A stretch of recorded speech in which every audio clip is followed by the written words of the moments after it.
Amis de la vérité, et vous aussi les autres, soyez les bienvenus. Dans cette vidéo, nous allons parler de la venue du Seigneur Jésus. Allez, c'est parti!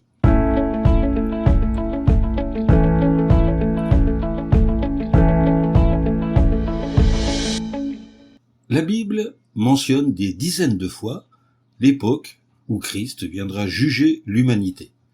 Par exemple, on lit en Matthieu chapitre 25, versets 31 et 33, « Quand le Fils de l'homme viendra dans sa gloire, avec tous les anges, il s'assiera sur son trône glorieux.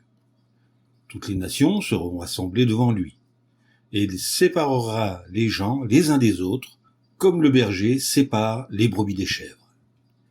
Il mettra les brebis à sa droite et les chèvres à sa gauche. » Cette époque de jugement fera partie d'une grande tribulation, unique dans l'histoire humaine. Cette tribulation s'achèvera par la guerre d'Armageddon. Vous pouvez consulter les textes de Matthieu, chapitre 24, verset 21, et aussi Révélation, chapitre 16, verset 16. Les ennemis de Christ, représentés par les chèvres dans cette illustration, subiront comme peine une destruction éternelle, selon 2 Thessaloniciens, chapitre 1, verset 9. Également, Révélation, chapitre 19, versets 11 et 15. Par contre, ces serviteurs fidèles, les brebis, auront la perspective de la vie éternelle. Matthieu, chapitre 25, verset 46, nous dit « Et ils subiront la mort éternelle, mais les justes recevront la vie éternelle. » Alors, la question qui peut-être vous intéresse est « Quand Christ viendra-t-il » Jésus a répondu à cette question. Il a dit « Ce jour-là et cette heure-là, personne ne les connaît. » Matthieu, chapitre 24, verset 36, verset 42, chapitre 25, verset 13. Malgré tout, Jésus a parlé d'un signe visible, composé, qui permettrait de discerner la période conduisant à sa venue.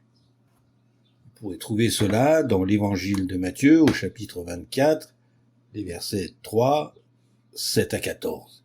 Également l'évangile de Luc, chapitre 21, versets 10 et 11. Christ viendra-t-il avec un corps physique ou spirituel ? Jésus a été ressuscité avec un corps spirituel. Il viendra donc en tant que créature spirituelle, et non dans la chair. En 1 Corinthiens chapitre 15 verset 45, l'apôtre Paul a écrit « Il est écrit, le premier Adam devint un être vivant. Le dernier Adam est devenu un esprit donnant la vie. » Le dernier Adam étant bien entendu Jésus. Quant à Pierre, dans sa première lettre, il nous dit au chapitre 3, verset 18, « En effet, Christ est mort une fois pour toutes pour les péchés, un juste pour les injustes, afin de vous conduire à Dieu. Il a été mis à mort dans la chair, mais rendu à la vie dans l'esprit. » C'est pourquoi Jésus a pu confier à ses disciples, le jour avant sa mort, « Dans peu de temps, le monde ne me verra plus. » Selon l'évangile de Jean, chapitre 14, verset 19. Certains pensent que quand la Bible dit que les hommes verront Jésus venir sur les nuages, cela signifie que Jésus viendra de manière visible, selon Matthieu chapitre 24, verset 30. Eh bien non. Pourquoi ? Parce que la Bible associe souvent les nuages à quelque chose d'invisible.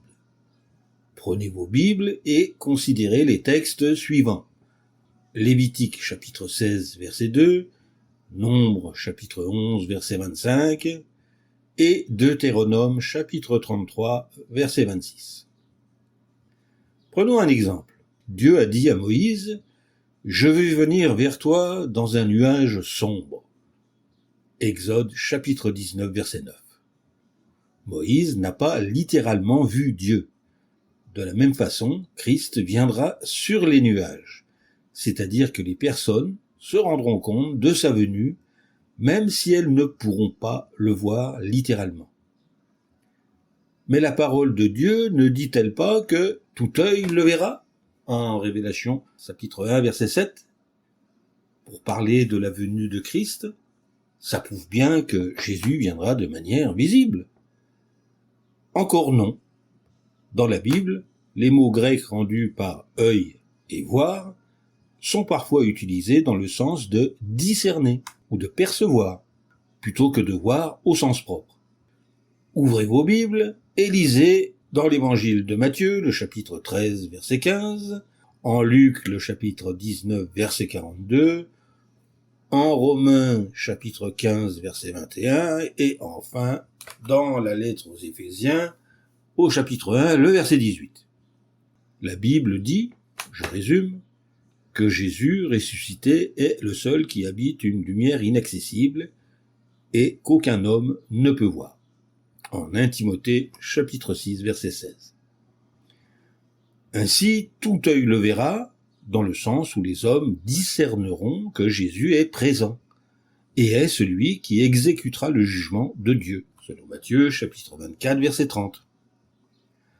Ah ah! Mais les paroles de 2 Jean, verset 7, prouvent que Jésus viendra avec un corps de chair, donc visible. Bien tenté, mais non.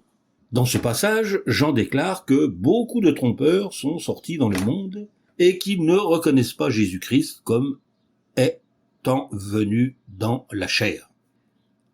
À l'époque de l'apôtre Jean, certains niaient le fait que Jésus soit venu sur terre avec un corps de chair en tant qu'humain. On les appelait les gnostiques. En fait, le verset 7 de la 2e lettre de Jean a été rédigé pour réfuter leurs fausses affirmations. Bon, j'arrête là cet exposé et je vous dis à bientôt pour un nouveau sujet.